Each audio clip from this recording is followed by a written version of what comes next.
Chapter 20. A New Image. 1. The lesson is, I think, a fairly clear one. In the absence of institutions and education by which the environment is so successfully reported that the realities of public life stand out sharply against self-centered opinion, the common interests very largely elude public opinion entirely, and can be managed only by a specialized class whose personal interests reach beyond the locality. This class is responsible, for it acts upon information that is not common property, in situations that the public at large does not conceive, and it can be held to account only on the accomplished fact. The democratic theory, by failing to admit that self-centered opinions are not sufficient to procure good government, is involved in perpetual conflict between theory and practice. According to the theory, the full dignity of man requires that his will should be, as Mr. Cole says, expressed in any and every form of social action. It is supposed that the expression of their will is the consuming passion of men, for they are assumed to possess by instinct the art of government. But as a matter of plain experience, self-determination is only one of the many interests of a human personality.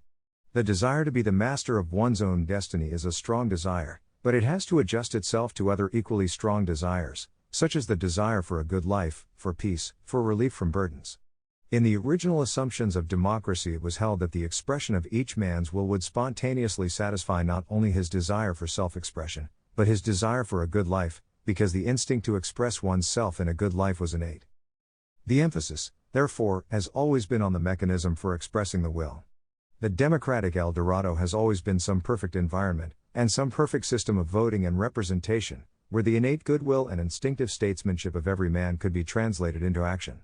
In limited areas and for brief periods, the environment has been so favorable, that is to say so isolated, and so rich in opportunity, that the theory worked well enough to confirm men in thinking that it was sound for all time and everywhere. Then when the isolation ended, and society became complex, and men had to adjust themselves closely to one another, the Democrat spent his time trying to devise more perfect units of voting, in the hope that somehow he would, as Mr. Cole says, get the mechanism right, and adjust it as far as possible to men's social wills. But while the democratic theorist was busy at this, he was far away from the actual interests of human nature. He was absorbed by one interest, self-government. Mankind was interested in all kinds of other things, in order, in its rights, in prosperity, in sights and sounds, and in not being bored. In so far as spontaneous democracy does not satisfy their other interests, it seems to most men most of the time to be an empty thing. Because the art of successful self-government is not instinctive, men do not long desire self-government for its own sake. They desire it for the sake of the results. That is why the impulse to self-government is always strongest as a protest against bad conditions. The democratic fallacy has been its preoccupation with the origin of government rather than with the processes and results. The Democrat has always assumed that if political power could be derived in the right way, it would be beneficent. His whole attention has been on the source of power, since he is hypnotized by the belief that the great thing is to express the will of the people, first because expression is the highest interest of man, and second because the will is instinctively good. But no amount of regulation at the source of a river will completely control its behavior, and while Democrats have been absorbed in trying to find a good mechanism for originating social power, that is to say a good mechanism of voting and representation, they neglected almost every other interest of men. For no matter how power originates, the crucial interest is in how power is exercised. What determines the quality of civilization is the use made of power. And that use cannot be controlled at the source. If you try to control government wholly at the source, you inevitably make all the vital decisions invisible. For since there is no instinct which automatically makes political decisions that produce a good life, the men who actually exercise power not only fail to express the will of the people, because on most questions no will exists, but they exercise power according to opinions which are hidden from the electorate.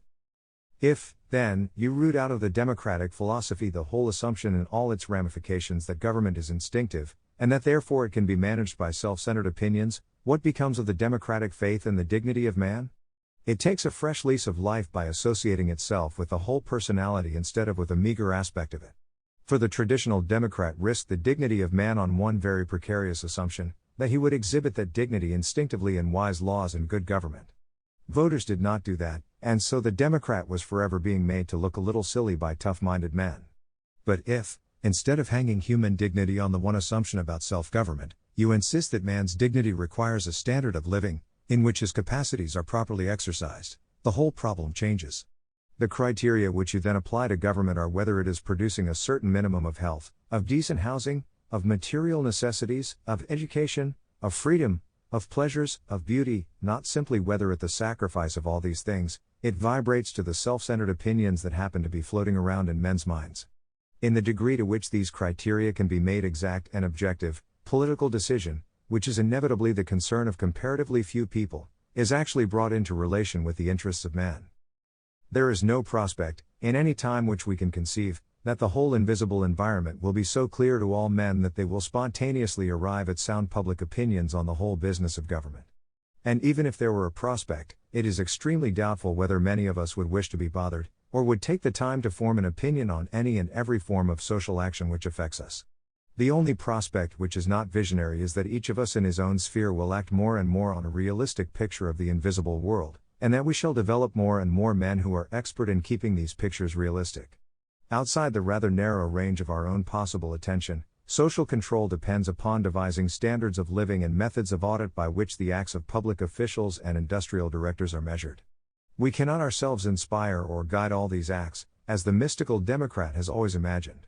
But we can steadily increase our real control over these acts by insisting that all of them shall be plainly recorded, and their results objectively measured. I should say, perhaps, that we can progressively hope to insist. For the working out of such standards and of such audits has only begun.